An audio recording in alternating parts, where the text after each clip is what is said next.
Justificación por él y a fe. Cuarto trimestre, tema número 9.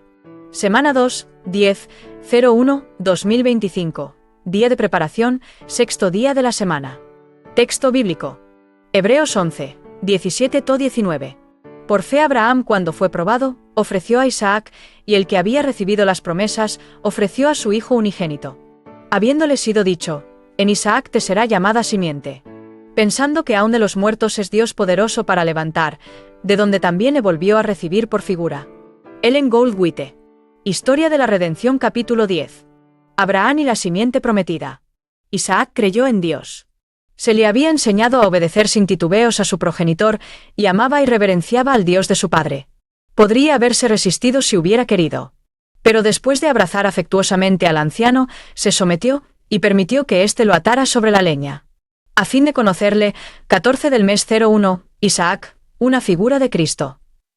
En la ofrenda de Isaac, Dios tuvo el propósito de prefigurar el sacrificio de su hijo. Isaac era una figura del Hijo de Dios que fue ofrecido como sacrificio por los pecados del mundo. Dios deseaba impresionar en Abraham el evangelio de salvación para los hombres. Había de entender en su propio caso cuán grande era la abnegación del Dios infinito al dar a su hijo para rescatar al hombre de la ruina. Para Abraham, ninguna tortura mental podría igualar a la que sufrió al obedecer la orden de sacrificar a su hijo. Padre e hijo edifican el altar, y llega a Abraham el terrible momento de hacer saber a Isaac lo que ha hecho agonizar su alma durante toda esa larga jornada, que Isaac mismo es la víctima. El hijo se somete al sacrificio porque cree en la integridad de su padre.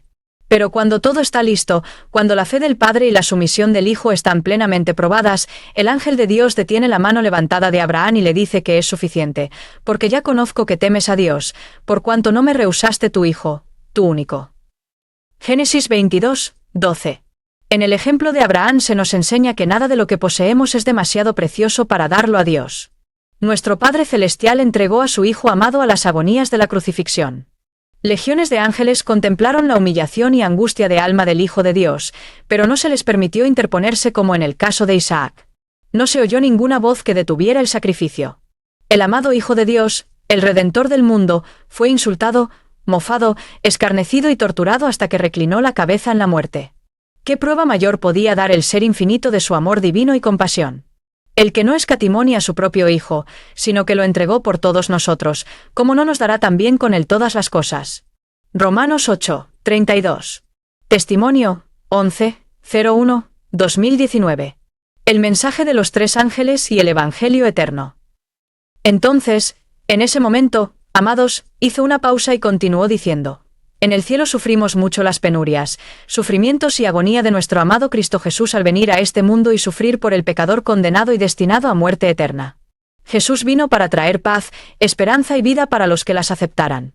Él murió, no para salvar al hombre en sus pecados, sino que murió para salvarlo de sus pecados. Un solo pecado, no confeso y abandonado, cerrará las puertas del cielo. Por esta razón Jesús vino a morir por el mortal, porque, aún, con una mancha de pecado, nadie puede ser salvo. Mas la sangre de Cristo solo servirá para los que vuelvan su lealtad solo a Él, en obediencia a la ley que han pisoteado. Todos han caído en la trampa de Satanás, de inducirlos a pecar para luego abandonarlos al desespero en busca del perdón. Mas, no debemos desesperarnos. Si el enemigo nos vence, corran en busca de ayuda en acción de humildad y aceptación del perdón de Cristo Jesús, por la fe, para que no estemos en posición de desventaja. Entonces, amados, hizo una pregunta: ¿qué es santificación?